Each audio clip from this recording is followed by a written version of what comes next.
buat gua, dulu sosok itu adalah sosok orang sesat. Tadi menurut Ko Robert, Deddy Kobusier adalah sosok orang sesat. Makanya kamu dulu enggak ya? Gibah Magic. Yo guys, welcome back kembali di Gibah Magic bersama gua Darius Drew, The Game Master. Hari ini tamunya menarik. Kenapa gue bilang menarik? Karena beliau ini setelah ajang The Master, beliau masih berkarya dan masih terus bertahan sebagai professional magician ya. Jadi banyak karya-karyanya juga, bahkan ada beberapa karya yang menurut gue unik. Nanti kita akan bahas lebih detail lagi. Dan orang tersebut adalah nggak lain dan nggak bukan Robert Stefan. Halo.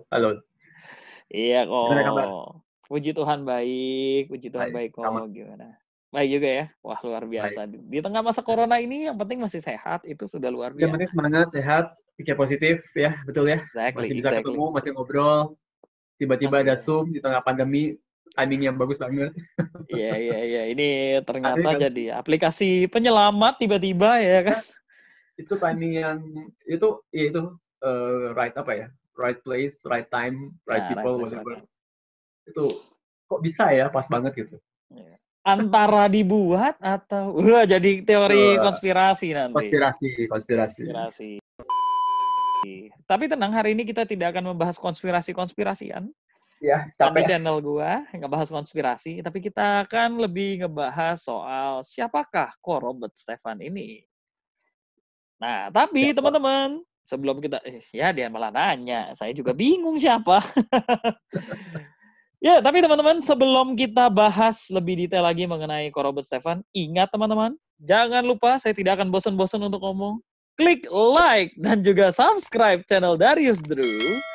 Dan juga komen di bawah ya. Nanti kita mau undang magician siapa lagi, komen di bawah. Ada pertanyaan buat siapa, silakan komen di bawah. Pokoknya kita ramaikan. Oke? Mantap. Ko Siap. Robert. Yeah. Yes. Ko Robert Stefan. Lu kan waktu itu ikut The Master kok. Pas tahun Sebentar. 2000. Apa? Sebelum Gimana? tanya nih, saya mau kasih unek-unek dulu nih. Oh iya, boleh. Buat dulu. Oh iya, boleh silakan kok. Saya bingung nih. Setelah apa yang kita lalui bersama di banyak malam hari itu, Oh. gila, aku gak diundang-undang ke Gibah Magic. Gila, Drew jahat banget. Setelah apa yang kita lalui itu loh. Oh, Begitu. ini akhirnya kan diundang. Memang ada timeline ya, saya ngatur timeline. Oke. Tapi tetap diundang, masuk list, sudah pasti masuk list gitu. Iya, jokes aja. Oh iya, oke. Nah, kok kan dirimu waktu itu di The Master 2009. Kurang lebih 2009 ya, waktu itu season 2 Yes. duo waktu itu ya kan. Ya. Sama Indra Romero. Nah, pertanyaannya adalah sebenarnya kapan sih lu pertama kali kenal sama sulap kok? Pertama kali lu ketemu sama sulap? Kalau, wah ini panjang nggak apa-apa ya. 3 hari jawabnya. Hah, gimana? Gimana? Ini udah pro atau masih yang... Ya, yang pertama kali banget kok dari kan kita semua berasal dari layman nih, ya kan, kecuali Rizuki. Baru lahir udah jadi pesulap karena keluarganya sulap Iya, itu semua. luar biasa. Oke, kalau aku cerita sih gini. Sebenarnya mungkin sama seperti semua anak kecil sih ya. Hmm. Itu ketemu sulap, kalau ngomong ketemu sulap tuh pasti lagi kecil. Ketemu dan suka. Kalau saya tepatnya ketemu dan suka. Oke. Nggak tahu kenapa, tapi ternyata ada beberapa tahun yang aku hilang. Seperti jadi kayak nggak pernah tahu sulap. Gini ceritanya. Jadi, kalau aku ngomong ketemu sulap yang udah serius tahun 2007. Oke, Kalau ada 2007. banyak yang belum tahu, aku kan sebenarnya fotografer juga, fotografer wedding. Yang lucu tuh gini, ketika itu pas sesi pre-wedding di luar kota, itu si kliennya itu bilang ada toko sulap Oke. di Bandung salah satu mall. Aku langsung, wih ada toko sulap, penasaran dong. Dan di situ aku yang bisa dibilang pertama kali ngelihat sulap, amazed lagi. Aku belajarnya gila-gilaan dan ternyata terjebak jadi seorang performer lah bisa dibilang. Oh, oke. Tapi setelah berapa lama ada teman yang bisa bilang sobat lah dari kecil, cuma kan makin besar kita udah berpisah beda kota segala macam. Dia bilang, tapi kan lu dari dulu juga suka sulap, aku kaget gitu. Oh masa sih? Oh, oke.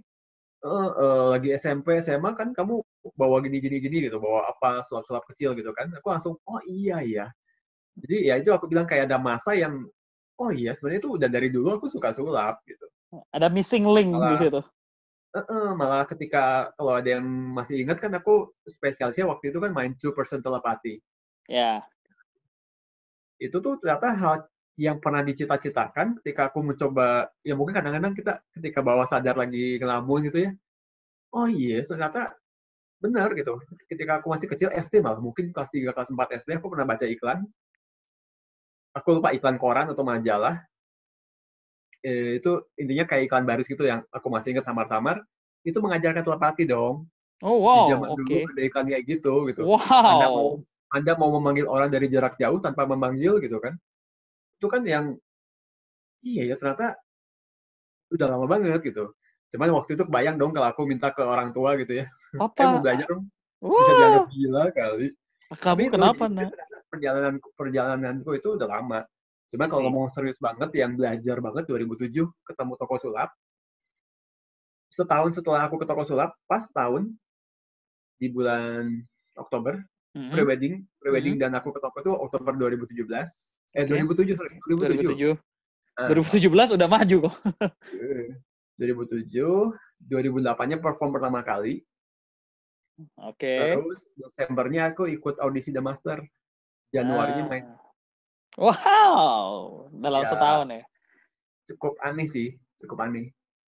Kok setelah Ya, lu akhirnya masuk The Master atau sebelum lu masuk The Master kan lu sudah jadi lu tadi bilang lu udah perform kan sebenarnya 2008 lu udah perform selama 1 tahun itu and then baru masuk The oh enggak, Master. enggak. Oh enggak, jadi 2007 ketemu toko sulap dan belajar gila-gilaan. Ah, Setahun berikutnya pertama kali aku perform. oh pertama kali perform. Setahun dari sejak ketemu sulap dan belajar, itu pertama kali perform. Di Oke.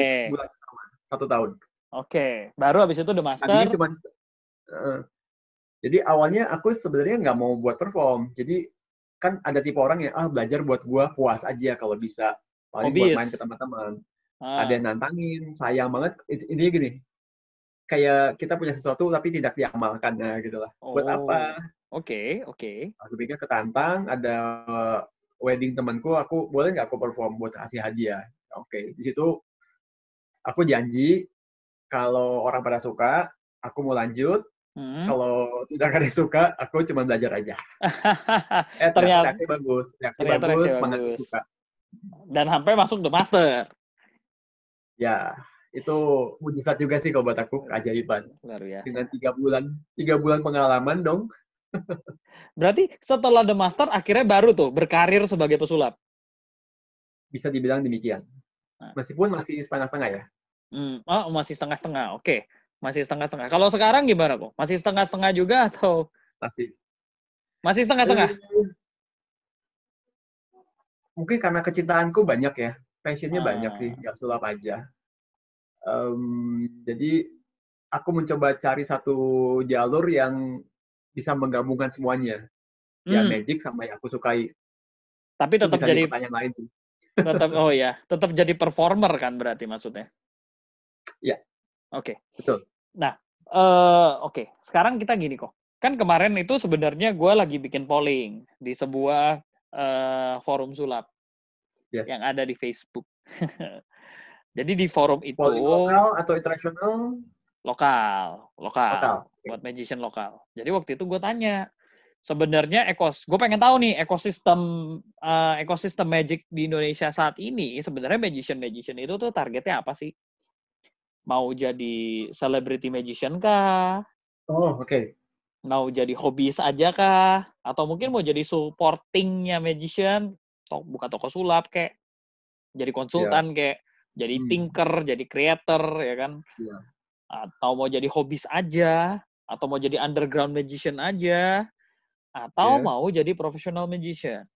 Nah, ternyata dua yang paling tinggi itu nomor 2-nya adalah mau jadi supporting aja, supporting di ekosistem ini, sama satu lagi adalah mau jadi professional magician.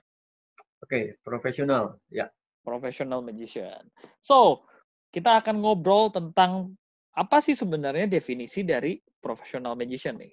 Apakah cuma terbatas di, oke, gue magician, gue show, gue dapet duit, gue profesional?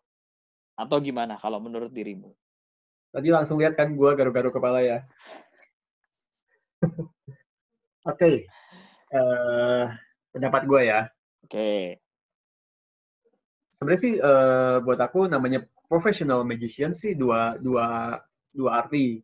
Dua arti. Memang dia sebagai seorang pekerja yang memang mendapatkan uang dari magic, tapi yang satu lagi lebih penting sebenarnya, bukan soal dapat duitnya, tapi dia melakukannya dengan kesungguhan hati. Oke, kesungguhan hati ya. Temanku ada di Bandung, anak The Master juga. Nggak tahu siapa kan, karena semuanya banyak di Bandung nih. Wah, The Master Bandung, oh banyak sekali. Harus dibedakan antara pesulap sama tukang sulap. Bedanya agak mirip ya, agak mirip ya. Tapi buat dia tukang sulap hanya buat show aja. Gue bisa loh. Tuh kan. Oke. Mulai kebayang kan, beda gitu. Maksudnya kalau pesulap tuh, ya lu serius gitu. Mungkin nggak berbayar pun, tapi kamu melakukan dengan serius. Bener-bener bukan hanya show off, tapi memang bisa menghibur, mainnya bagus, rapi, terus script dengan baik. Buat aku itu profesional. Jadi jangan dilihat dari dapat duitnya aja, bukan sebagai profesinya, tapi dia melakukan, meskipun nggak dapat uang juga, melakukan dengan seperti orang bekerja. Kalau bekerja kan harus ada kesungguhannya. Sepenuh hati ya. Berkarir. Kan yang namanya pekerja juga ada yang asal-asalan, ada yang memang berkarir, yang benar dia mau mendapatkan promosi sampai lebih tinggi jabatannya. Nah, buat aku seperti itu yang diharapin. Itu yang beda ya? Oke, ya benar sih. Jadi sepenuh hati, nggak cuman sekedar ya udah gue bisa sulap, gue perform, gue dapat duit, and then langsung ngeklaim gue profesional. Iya, kayak Jeff McBride tuh banyak yang aku pernah nonton videonya, dia bilang, aku nggak tahu, tapi cukup banyak yang aku dengar, dia cukup banyak main di rumah sakit untuk berderma kan, charity, kan nggak dibayar, tetap profesional kok gitu kan. Iya, tetap profesional kok. Benar. Jadi lebih, dia ya ada passion di situ, niat, apa ya, ngerti ya, maksudnya jangan lihat uangnya deh. Yeah. Tapi mainnya bagus gitu kan, nggak ngasal gitu kan, memang setiap mainan tuh dilatih dengan baik lah. Memang nggak cuman sekedar dapat duit, tapi secara servis, secara jasa yang dikasih juga memang secara profesional gitu lah ya. Datang mungkin tepat waktu, konsepnya tertata, performnya bagus. I see. Kalau cuma dapat duit aja sih gampang. Ya, benar. Ya, benar. Gampang kutip ya, gampang. Pokoknya dapat duit disebut profesional. Ya janganlah. Aku pakai mindset yang satu lagi sih. Oke. Itu bisa kalian catat teman-teman, siapa tahu kalian setuju. Nah, kalian bisa ngikutin. Tapi gue secara pribadi, gue setuju sih kok. Karena menurut gue, being a professional, gak cuma sekedar ya itu bener, dapat duit. Mungkin tadi, seperti yang kata temanmu bilang, salah satu orang The Master dari Bandung tersebut, bahwa beda antara pesulap dan juga tukang sulap ya. Nah, silakan dicek kalian pesulap atau tukang sulap. Iya, karena di buku-buku yang aku sering baca buku bahasa Inggris, buku tentang magic, mentalism tepatnya. Itu ada berapa yang langsung mengkategorikannya bukan profesional atau bukan gitu, tapi lebih ke full time atau semi full time. Atau sama yang benar occasionally. Mereka sebutnya gitu. Kan tetap profesional. Tetap profesional. Perlakuannya tetap profesional gitu ya. Cuman beda pembagian waktunya. Karena ada orang yang masih kantoran, mungkin pakai untuk weekendnya untuk menghibur orang gitu kan. Itu sebutnya kan aku lupa semi full time, ada istilahnya lah. Ya. Saya lupa istilahnya apa. Ya, paham. Nah, dirimu kan berarti bisa dibilang kok start berkarir sebagai profesional performer dan juga magician, itu dimulai sekitar tahun 2009 ke atas. Betul. Exactly ya, 2009 ke atas. Nah, pertanyaannya kok, kenapa waktu itu memilihnya jalur mentalism? Kenapa nggak yang lain? Oke. Balik lagi, sebuah titik balik itu kan ketika aku ke toko sulap yang di Bandung itu, di Mall Bandung. Tidak usah sebut lah kalau namanya Ciwok ya.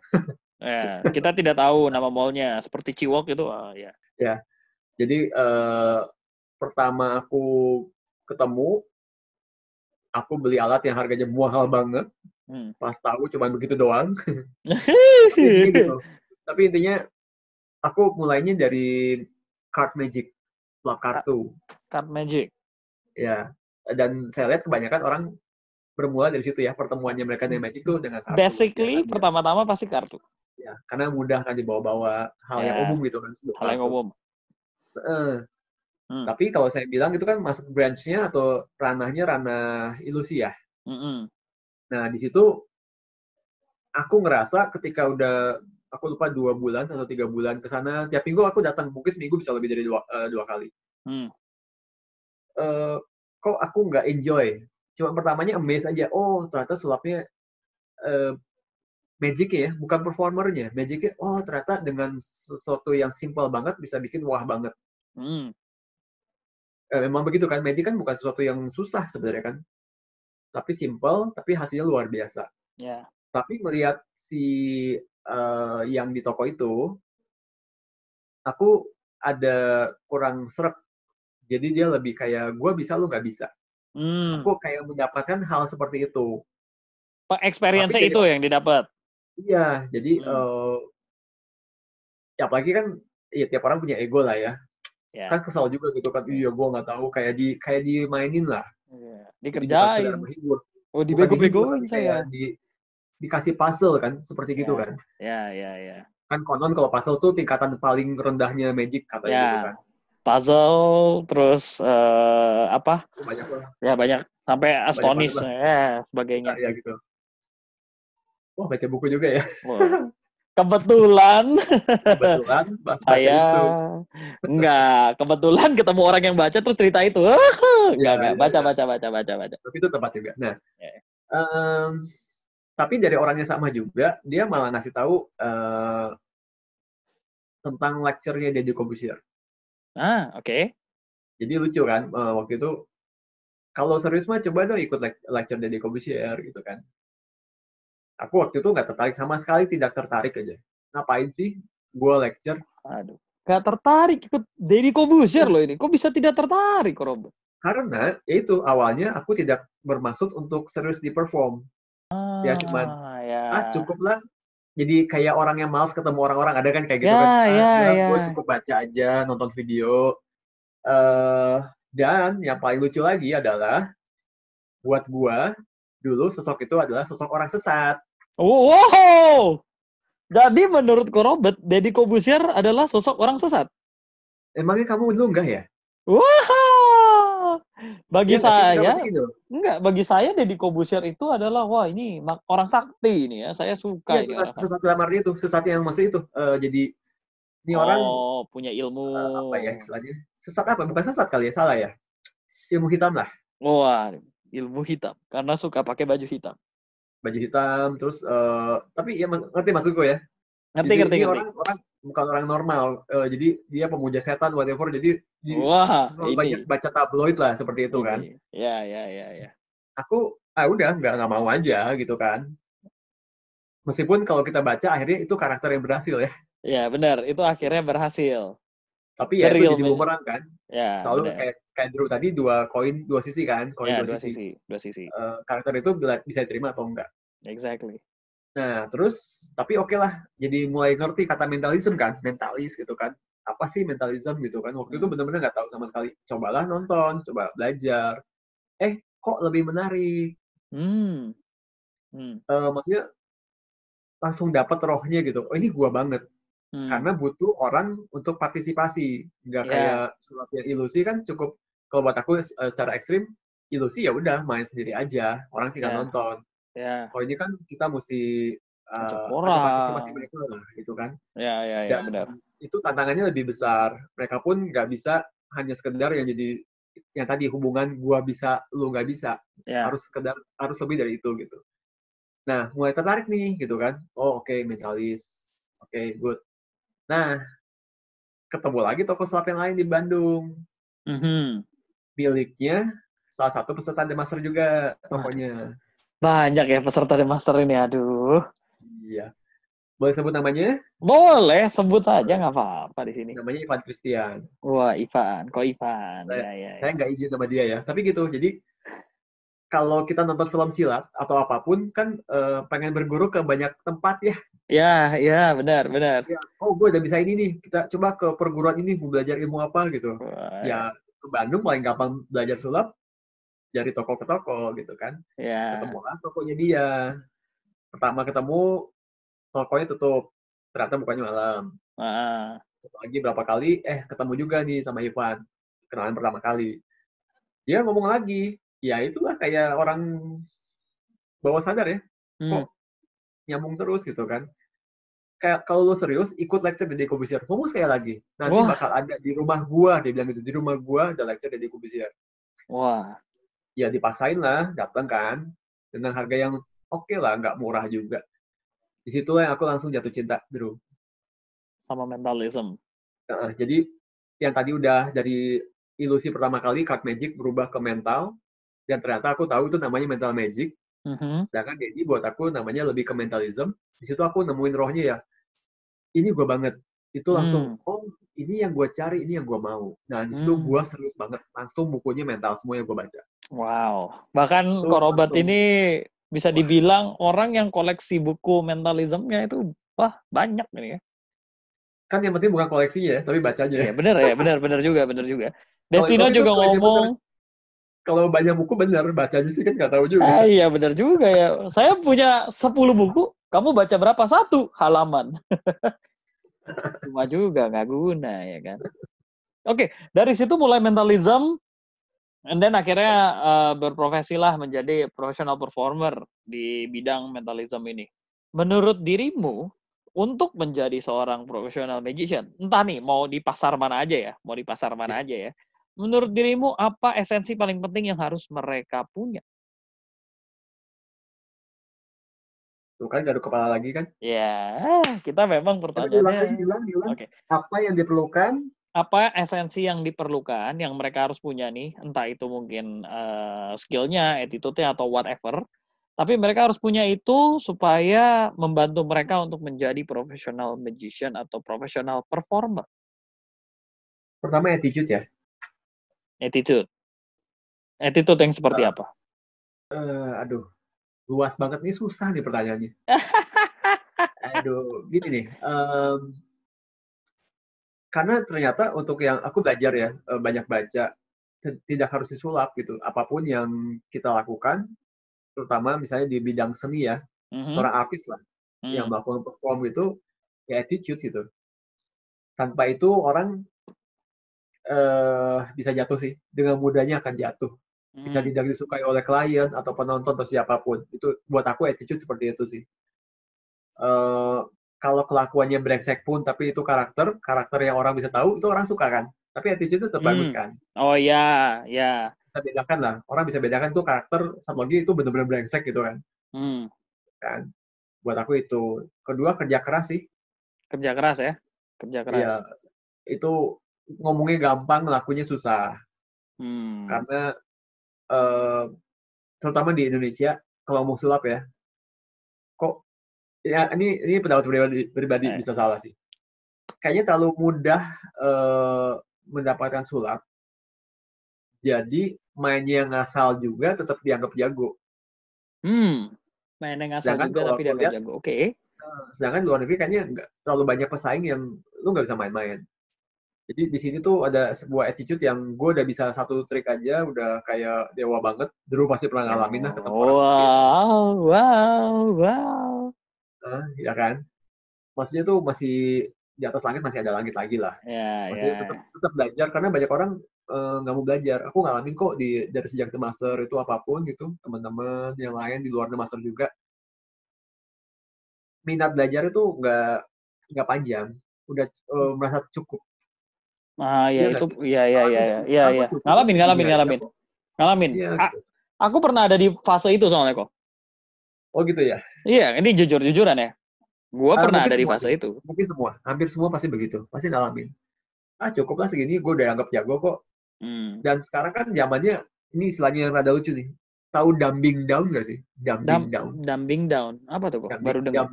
Bodoh. Dam kayak tahu. Ini dumbing down. Jadi ini istilah yang aku agak sedikit kemana dulu ya, keluar topik sulap. Tahu lagunya Bradley Cooper sama Lady Gaga? Apa judulnya, lupa ya. Itu Shallow. Shallow? Ya. Oke. Itu kan film yang ternyata di remake ya, dengan versi berbeda. Ada yang main film, ada yang jadi penyanyi. Nah, yang menarik itu ada satu pelatih vokal di YouTube.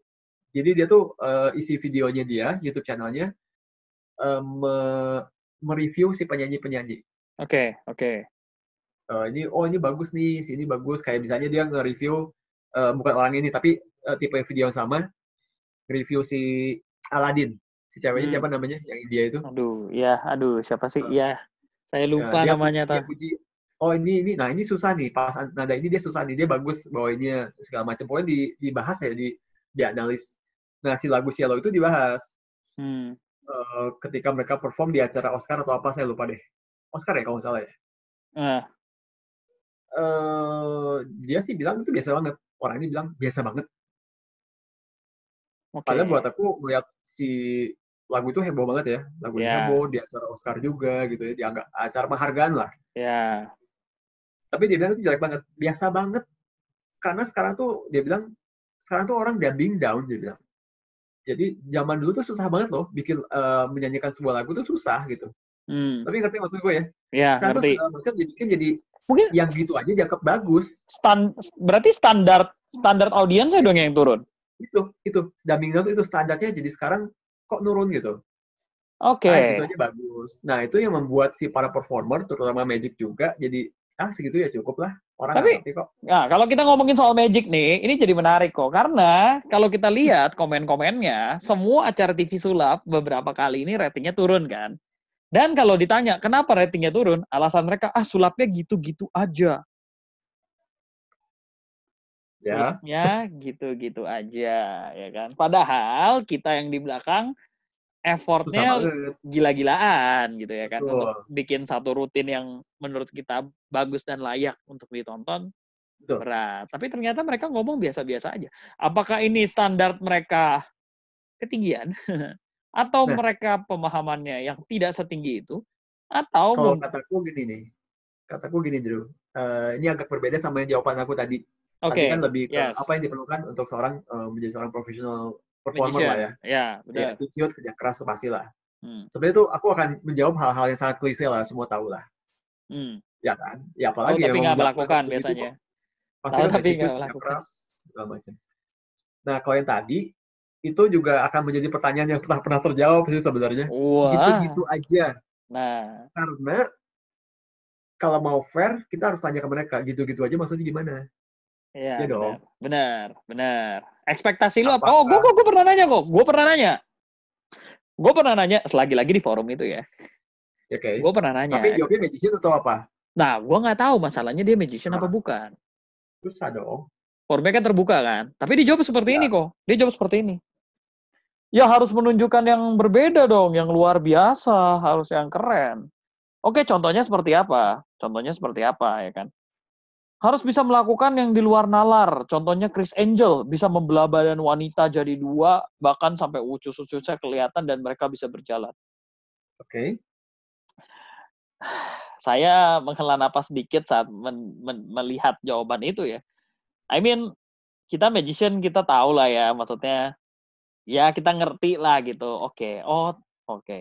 Tapi apakah ekspektasi itu yang kan kita nggak bisa Iya, kan kita nggak bisa apple to apple antara ilusi sama mentalism gitu loh. It's a different effect gitu ya kan. Tapi tetap magician. Tapi tetap magic. Nah, apakah dengan begitu terus jadi ekspektasinya adalah kita harus main kayak Chris Angel semua kayak gitu ya kan? Gimana? Gue bingung sih sebenarnya kok sama jawaban mereka. Nggak bisa mewakili juga ya karena yang jawab baru satu orang nih. Iya. Karena kalau kita bisa bongkar yang Chris Angel lakukan itu, ya kita nggak bisa bahas di sini kan? Ya betul. Tidak. Kita tidak bongkar-bongkar sulap. Tapi tahu maksudku kan? Maksudnya itu, gimana ngomongnya ya? Live itu nggak seperti itu gitu. Ya benar. Dia bukan live loh. Ya tapi betul. Live. Live, on ya kan. Aduh, gimana ya? Cuma kalau aku lihat gini, itu aku bilang kesalahannya di pertama kali di Magician. Oke. Salahnya pertama kali di Magician. Oke. Jadi ini semoga aku bukan bagian dari orang yang seperti ini. Banyak sekali katanya mereka perform tuh jelek banget. Jadi akhirnya kebawa ke semua orang yang serius. Gitu doang. Iya sih. Itu kataku itu. Jadi aku bilang dia mungkin punya 1-2 trik langsung bisa, padahal belum bagus. Dia langsung mainkan. Mungkin bocor atau orang nggak terhibur. Mungkin skill bagus tapi nggak terhibur. Itu beda lagi ya. Itu beda kasus lagi tuh ya kok ya. Tapi orang langsung nganggapnya jadi gitu doang gitu kan. Aku sering ngomong ke teman-temanku yang misalnya belajar sulap, tapi kayaknya dulu pernah denger sih. Banyak sekali magician yang bilang tahu. Gue tahu, gak harus magician ya, mungkin awam. Gue tahu caranya. Iya. Aku akan bilang, tahu itu belum tentu bisa loh. Benar. Bisa itu belum tentu bagus loh. Nah, ya itu benar juga. Bisa belum tentu bagus loh. Bagus belum tentu menghibur. Nah, kita mesti terakhir itu masalahnya. Mesti terakhir bukan sekedar tahu, bukan sekedar bisa, bukan sekedar bagus, tapi menghibur. Itu udah ikatan yang, nah ketika sampai situ, sulapnya biasa aja juga udah menghibur, gitu aja sih. Ya benar. Ya, jadi setuju sih kok. Berarti itu juga sebenarnya part of being professional. Nggak cuman sekedar jago, mastering di art, tapi juga ternyata bisa menggunakan seni tersebut untuk menghibur. Betul. Itu tantangan buat semua loh, termasuk kita, aku, kamu gitu kan. Exactly. Ya jangan bikin amaze aja, tapi ada hiburan sih. Ya, setuju. Nggak harus ngelawak loh. Ya. Gini, harus dipisahkan juga, tidak harus dia melawak atau ngelucu atau humor di Magic-nya. Karena kan memang ada bagian orang, teman kita yang dia mengambil cabang genre itu, ya benar. Jadi dia lebih banyak ngobrolnya. It's okay, nggak apa-apa. Tapi bukan berarti harus seperti itu kalau kataku. Tetap mesti porsi Magic-nya harus lebih besar. Gue pernah ngalamin itu kok. Gue juga pernah ngalamin fase di mana ternyata pertunjukan gue lebih banyak gimmicknya daripada magicalnya. Jadi menghibur, tapi tidak magical. Ya, karena kalau misalnya begitu, nanti kerjaan kita akan diambil oleh para stand-up comedian. Ya, para entertainer lain ya. Mereka udah bagus di stand-up komedinya, tinggal belajar sulap dikit, kalah lah kita. Benar juga. Jadi memang kita harus porsinya dibesarkan di Magic-nya. Iya sih. Ya kan showmanship itu kan. Showmanship itu banyak banget. Benar. Karena kita pernah lihat kok di TV-TV sebelah gitu ya kan. Nggak pakai magician. Mereka punya alat magicnya sendiri, mereka kasih ke artisnya yang main gitu ya. Ya tetap menghibur, tapi kan beda dong ketika alat yang sama dihandle sama magician harusnya beda dong. Kalau nggak apa bedanya kita sama mereka. Ya kan? Iya. That's another.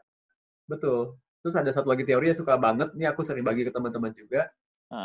Jadi kalau ternyata ada level magician, jadi level hubungan magician dengan penonton.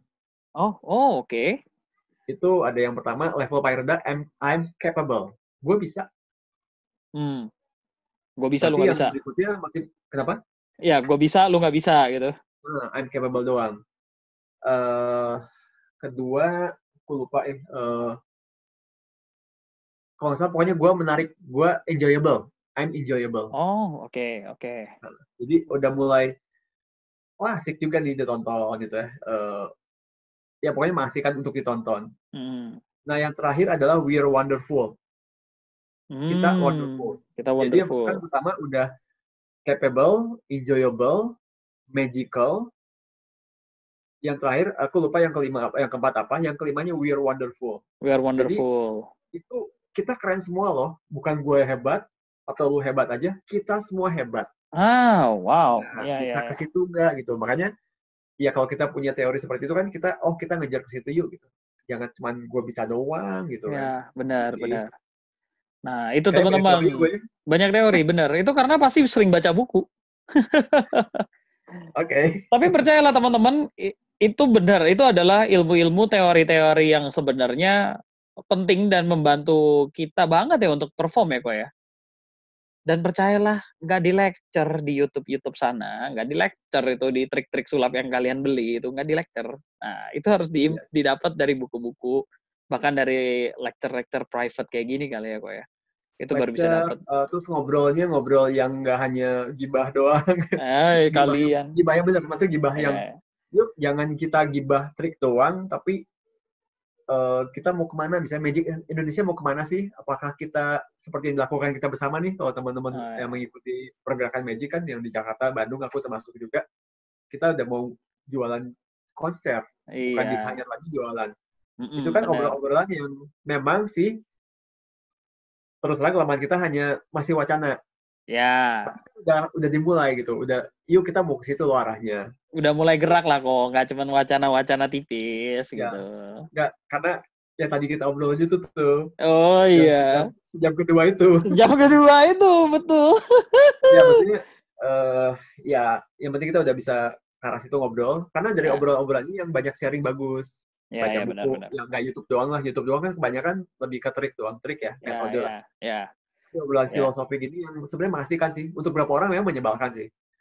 Tapi, bener kan? Maksudnya, buat apa lah, yang penting gue sulap aja. Iya, Tapi sometimes kita bisa dapat insight yang lain sih.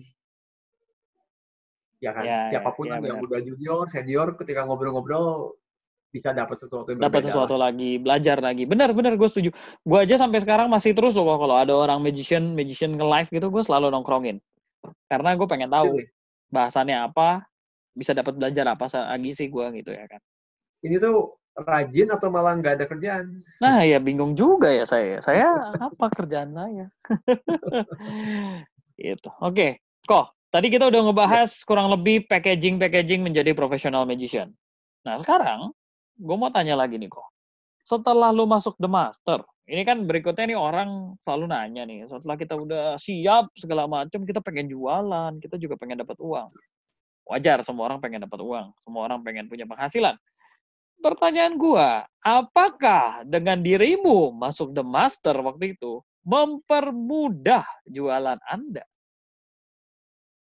Bukan susah lagi kan? Jujur-jujuran ya. Jadi gini, kalau tadi kita lihat sejarahnya aku ya, itu kan dari sejak aku perform pertama kali, ke The Master itu aku cuma 3 bulan. Ya. Oktober aku main pertama kali, terus aku ada show-show kecil yang diajak temen di mall, dimanapun. Desember aku, kok gue ganti, ada aku, whatever. Gua Desember audisi, terus The Master 1, kalau nggak salah mulai di Desember akhir sampai ke Januari. Februari aku udah langsung show kan, acara di The Master season 2. Selesai di sekitar Oktober. Ya, Oktober. Jadi kalau yang aku lihat, teman-teman yang lain yang ikut The Master, mereka udah profesional duluan. Oke. Jadi mereka udah punya nama, mereka udah punya pengalaman, udah punya kenalan IO atau corporate, klien lah. Dan mereka dibantu, di-boost dengan masuk The Master semakin gampang. Ya kan? Kalau aku kan beda. Maksudnya aku belum ada pengalaman, tiba-tiba, masuk The Master. Ya itu aku bilang keajaiban di situ. Ya, tapi kalau boleh cerita juga, teman-teman, itu karena karakterku berbeda aja. Bersama temanku, permainannya berbeda banget aja. Salah satu yang di Nita TV kan itu. Yang di Nita TV itu permainan berbeda dan karakter berbeda. Ya. Makanya bisa diterima. Jadi, kalau ngomong kasusnya mereka, akan lebih mudah, bener. Akan mudah jualan. Ya, aku pun sebenarnya sama. Cuma maksudnya secara omset, mereka akan lebih mudah. Karena mereka udah punya backup tadi ya, udah punya kenalan, udah punya pengalaman. Betul. Kalau gue kan enggak, maksudnya, tapi kalau secara jualan lebih gampang. Pasti. Ya? Karena kan sempat naik daun banget tuh Magic gitu kan. Yes, exactly. Cuman, kalau kasusku, bener, kalau ngomong relatif lebih mudah. Cuma waktu itu gue masih mendua, karena aku masih ada kerjaan lain, masih fotografer juga kan. Oh, iya. Jadi kayak di persimpangan jalan gitu deh, mau kemana nih gitu kan. Ya, mana yang harus dipilih gitu. Ada satu iklan, itu gua banget. Oh ya? Ada iklan, jadi zaman dulu ada iklan Avanza. Oke. Tahu nggak? Nggak tahu. Zaman dulu banget. Pokoknya Itu iklan yang gue nonton biasa-biasa aja, cuman selewat doang. Pas gue udah jadi pesulap, gue nonton lagi ada yang menaruh di YouTube atau di mana gitu ya. Iklan itu lagi, gue kaget. Karena si sopirnya yang bawa Avanza itu, dia ada persimpangan terus ada pelang gitu. Pelang di jalan, kiri dan kanan, fotografer atau pesulap. Hah, seriusan?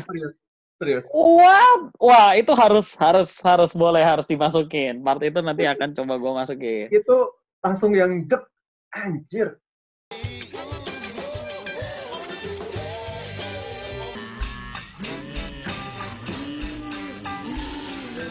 Ini kok bisa ya gitu. Itu bagaimana Tuhan dengan segala keajaibannya menciptakan kondisi. Ya. Karena itu kan dua hal yang beda banget. Sulap, tukang foto atau fotografer itu kan kenapa ada yang bikin iklan seperti itu? Gitu. Baru tahu. Ada itu. Waduh, iklan lama banget deh. Menarik. Aneh kan? Aneh. Ya tuh, tapi kalau tadi menjawab yang Drew nanya, kalau ngomong lebih mudah, relatif lebih mudah pasti. Relatif lebih mudah. Oke. Nah, karena terus orang butuh pengalaman juga. Oh iya sih. Ya, maksudnya klien tuh akan bilang, kita tuh live tuh susah loh, udah nggak boleh gagal. Itu kan satu yang klien tuh kan butuh comfort juga, nyaman.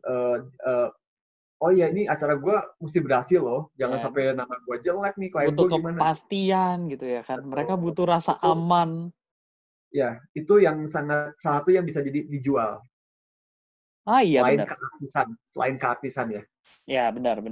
Dan itu juga memang perlu ada kan sebenarnya. Sebenarnya itu salah satu bagian dari profesionalisme kan kok. Kita bisa meyakinkan klien kita bahwa lu kalau pakai gua, show lu aman, nggak mungkin ada peristiwa tangan ketusuk. Boleh ngomong ya, we say nothing. Tapi intinya, maksudnya gini, shit happen. Tapi kan intinya yang di TV pun bisa gagal dibanding orang yang nggak pernah masuk TV. Cuma maksudnya itu salah satu yang bisa bikin calon klien tuh lebih ini orang udah di apa sih namanya di kalau tentara apa namanya bukan tentara tuh dipaksa latihan yang digojlok dulu gitu. Gitu kan yang di TV tuh waktu itu bikin karakter kita tumbuh. Ya, benar. Karena percayalah, masuk TV tidak seindah yang kalian bayangkan, tinggal nongol main. Tidak seperti itu, kawan-kawan. Betul. Itu pengalaman kita ya. Wow, luar biasa. Panjang kalau mau dibahas kalau itu ya, Koy. Yes. Kok gue denger selain lu juga magician, selain lu fotografer, lu ada bentuk-bentuk performance lainnya yang lu geluti juga. Apa aja sih kok sebenarnya? Kamu stalker ya? Oh, iya dong, saya membahas detail ya. Semua orang saya pantau, saya mata-matai. Ya. Jadi aku seorang pelukis cahaya juga, light painter. Oke, pelukis cahaya. Bisa yang ngelukis pakai cahaya. Oke. Bisa. Nggak tanya kenapa ya? Ya kenapa kok? Kenapa Anda menjadi light painter juga? Apa hubungannya sama magic? Betul. Ini sebuah cerita yang sering banget aku ceritain kalau di wawancara. Ya misalnya ditanya Kick Andy dulu ada di acara diundang kan acara TV gitu. Ini sebuah perjalanan yang harus aku lalui juga sebenarnya. Ini kayak apa aja ceritanya? Oke. Lulus The Master, aku bilang lulus acara The Master tuh banyak sekali pesulap. Ya, banyak banget. Banyak banget. Jadi bukannya dari The Master aja, tapi tiba-tiba banyak sekali yang ikut-ikutan, maksudnya, gue juga bisa sulap nih, gitu kan. Ya. Sampai ada salah satu lulusan The Master season 1 ngomong, lu tahu nggak, Bet, setiap kali perform, minimal ada 3 orang yang melakukan perform yang sama, ngikutin kita, nyontek. Karena jadi mudah diikuti kan. Ya, benar. Oh, bagus nih mainannya. Karena kan, ya yang orang tonton kan, itu padahal proses yang susah banget, sampai bisa dinikmati dengan sepertinya simpel gitu di TV, yang hanya anggap 10 menit. Padahal proses menuju 10 menitnya itu tuh susah banget. Ya, bertahun-tahun. Contoh doang, karena udah masuk TV kan jadi foolproof ya? Apa istilahnya? Fail-proof atau foolproof? Ya, whatever. Itu udah pasti bagus gitu kan. Dan mereka langsung, itu pasti bagus ya, gue ambil, gue tinggal contoh gitu kan. Iya, copy aja mainannya. Gitu. Sedemikian mudahnya. Ya, kamu juga ngalamin lah, Drew. Susah banget kan, gitu kan. Exactly. Curhat. Nah, dengan banyaknya magazine yang tiba-tiba muncul, ya aku bilang, wah ini, ya gue mesti jualan apa dong, gitu kan. Ada yang lebih mudah, ya segala macam, lebih punya modal, segala macam. Aku mesti bikin beda lagi. Kalau aku cari, gue mesti beda. Ya, oke. Nanti mungkin kalau Drew mau tanya kenapa gue main panah ya di Magic ya. Itu satu, kenapa juga mesti beda. Nah, waktu itu rencananya gini, aku butuh sesuatu yang berbeda secara visual. Misalnya gini, aku misalnya baca pikiran atau prediksi apapun, salah. Ini kayak bongkar efek ya. Iya. Aku kebayang gitu. Salah gitu. Tiba-tiba, ya itulah, biasa kan suka, oh gagal gitu kan, si sulapnya gitu kan. Terus dimatikan lampu, ceritanya kepikiran gitu, aku kebayang ya. Dimatiin lampu, nyalahin lampu UV, si prediksi gue muncul, kelihatan gitu kan. Ya. Secara visual kan keren, karena kan di dalam keadaan gelap, orang fokus ke sesuatu yang bersinar itu kan bagus banget. Ya, benar. Kan orang fokus di situ kan. Kalau misalnya studio yang terang itu kan semuanya banyak lampu, orang bingung, distract. Kalau ini kan gelap, ada yang sesuatu yang nyala. Aku pikir, wah ini secara visual keren banget. Carilah bahannya dong yang kayak gitu. Apa sih bahan yang bisa nyala dalam keadaan gelap gitu kan. Cari sekitar, aku lupa, mungkin sekitar sebulan nyari gimana sih caranya. Ketemulah satu orang Jepang. Satu video. Jadi gini, ketemu website yang jualan bahannya, dia ngasih contohnya videonya si orang Jepang. Namanya Washiro Jinpei. Washiro Jinpei, ya. Washiro lah, itulah. Washiro Jinpei aku bilang. Ya. Langsung, itu aku sering jatuh cinta, Drew. Langsung fall in love saat itu ya? Gue langsung jatuh cinta sama si show itu. Wah, ini kayak menemukan gitu. Mentalism ya? Iya, gue pengen bisa show melukis dengan cahaya. Ya, akhirnya sih itu jadi berubah total rencana awal. Dari rencananya cuma mau prediksi, berubah jadi bentuk performance yang lain. Iya, malah ya mendingan gue perform ini gitu kan. Dan mumpung waktu itu kan belum ada juga gitu di Indonesia kan. Yes. Ya untungnya aku bisa jadi orang pertama kan melakukan itu di Indonesia gitu. Ya, pelukis cahaya pertama ya. Ya, kalau aku bisa klaim mungkin saya adalah yang pertama di Indonesia dan yang fokus di situ.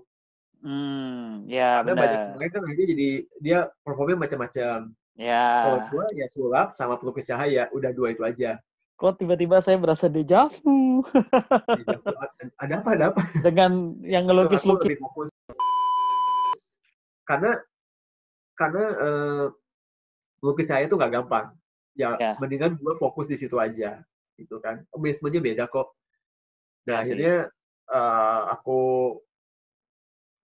gue bener-bener ngalamin yang namanya stres. Gak ada yang ngajarin. Ya dong. Belajar ke siapa, bahannya apa, mesti bikin kanvasnya seperti apa, cahayanya gimana, segala perangkanya gimana, belajar sendiri dong. Ya tapi it's worth it gitu kan. Itu benar-benar akhirnya berharga banget karena ya akhirnya aku bisa hasilin karya juga yang berbeda. Jadi aku punya sulap, gue punya light painting. Light painting, betul. Tapi yang sedihnya, gue lebih dikenal light paintingnya. Oke. Jadi Robert Stefan ini lebih terkenal sama light painting ya sekarang ya? Tapi terbukti kan, karena berbeda. Magic itu banyak banget. Iya benar sih, ini jadi diversifikasi yang berbeda banget sih memang. Iya, karena ternyata aku diundang berapa kali TV ya, bukan nyombong ya. Karena faktanya begitu, bukan sulap. Sampai gue pernah buat sulap ya? Enggak, buat light painting dong. Karena kalau ngomong suka, passion aku lebih di sulap. Terus aku nggak bisa mungkin kalau ngomong aku lebih cinta sulap. Light painting itu lebih buat cari duitnya lah gitu, ngerti nggak? Ya. Tools aja, tools. Kalau suruh ekstrim, mendingan sulap gratis dibanding light painting gratis. Oh iya. Karena passion-nya di situ ya. Ya, kadang ada yang bilang kan teorinya kalau passion tuh kamu bisa berkorban. Sampai kadang-kadang kamu nggak dibayar pun kamu melakukan. Ya kan? Ada teori gitu, katanya begitu. Dan aku, gue mendingan kalau disuruh pilih, mendingan kalau disuruh gratis, gue mendingan sulap. Jangan light painting. Sampai gitu, nggak, Bu, sorry kalau misalnya ada telepon, nggak.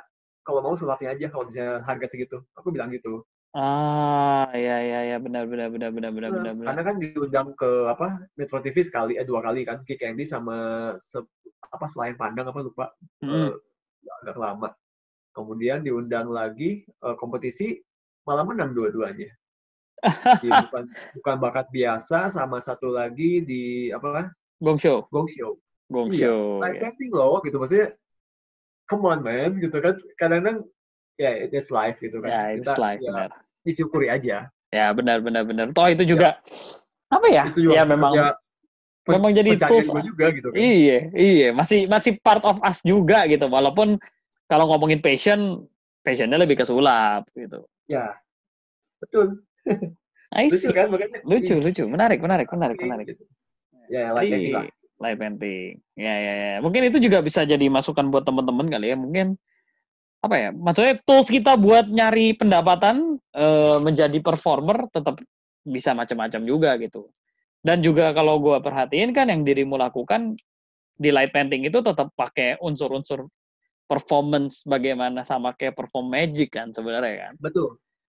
Ada Karena efek. banyak yang nyangka aku pakai sulap. Nah, ya benar. Itu dikira itu ada yang bilang itu kan sulap juga, but menurut gua bukan gitu. Tapi enggak, tetap sulap. Dia bilang gitu, itu tetap sulap kok. Oke, nggak apa-apa. Bagus. Dapat duit kok gitu kan. Iya, dapat duit. Iya, benar. I see. Wow, luar biasa ya kok ya. Nggak kerasa kita udah ngobrol lumayan panjang dan tadi banyak ilmunya sih padat sih. Banyak ilmunya padat. Hopefully teman-teman yang dengar bisa dapat inspirasi juga ya. Terakhir nih kok. Pesan untuk magician Indonesia. Apa ya? Sering banget loh. Kesannya aku udah tua banget ya. Enggak, ini semua magician gue tanyain gini juga. Tenang aja. Bukan Anda tua, tidak. Kalau aku sih bilang cintai dan hargai seni yang kamu cintai, itu aja sih. Cintai dan hargai seni yang kamu cintai. Oke. Ya, yang kamu lakukan dan kamu cintai itu. Kayaknya kalimatnya simple kan, tapi dalam sih kalau buat aku, karena banyaknya itu aku bilang banyak orang nggak menghargai seni yang kamu lakukan gitu kan. Nah ya. Makanya mungkin dia punya alasan sendiri yang nggak tahu kenapa. Tapi seperti pembuka sulap sih kadang-kadang ya itu kan hal yang abu-abu ya. Yes, benar. Sedangkan kita tahu semua rahasianya, kekuatan si magician itu kan di rahasia sebenarnya. Di misteri dari how to do that-nya itu, benar. Oke, itu sih nggak perlu diperdebatkan, tapi intinya sih kalau aku sih coba yuk kita hargai seni yang memang telah menaikkan kita, yang sering kita lakukan, yang kita cintai. Latihannya bagus. Latihan yang bagus, gampang. Spending waktu buat itu, wow. Aku juga ngakuin kok kalau misalnya baru mau show baru latihan, ya kan? Padahal harusnya kan itu sebuah ya itu karena nggak full time. Kalau misalnya dia latihan tiap hari, latihan ngomong, latihan benar. gimana skripnya. Kalau aku sih kadang-kadang suka bikin skrip ada ide nih gitu kan. Aku ketik di komputer, ini kayaknya skrip bagus nih kalau buat main apa, ya aku bikin.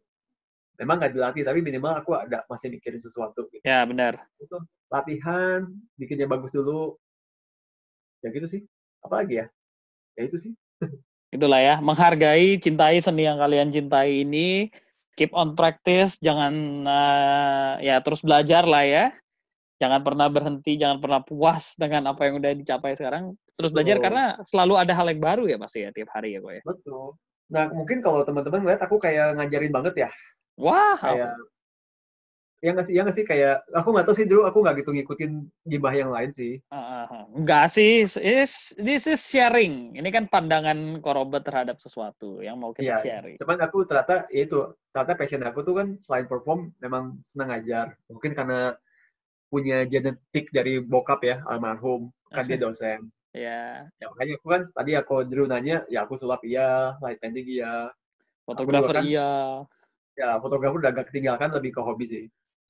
Nah, makanya kemarin lagi pas pandemi ini, kan kayak kemarin Irene cerita tuh. Pasti nggak nonton Anda semua. Menjual idealisme itu. Semua seni pertunjukan kan collapse. Benar. Ya, tinggal kita cara bertahan gimana. Kalau aku sih bingung sih bertahan gimana. Dapat penghasilan, ya akhirnya menguras tabungan. Tapi aku invest lagi belajar. Karena dunia aku ternyata, aku di training juga, Drew. Ya sih, ya sih. Gue masih percaya sama moto bahwa isilah kepalamu, maka suatu hari isi kepalamu akan mengisi dompetmu. Oh gitu? Ya, gunakan isi dompetmu untuk mengisi kepalamu, maka suatu hari nanti isi kepalamu yang akan mengisi isi dompetmu. Oh oke, bagus tuh. Ya, motonya begitu kurang lebih. Iya. Karena kemarin aku ikut ini, Bro. Jadi ngobrol. Aku Iya. ikut kelas coaching. Wow, Training coaching sih.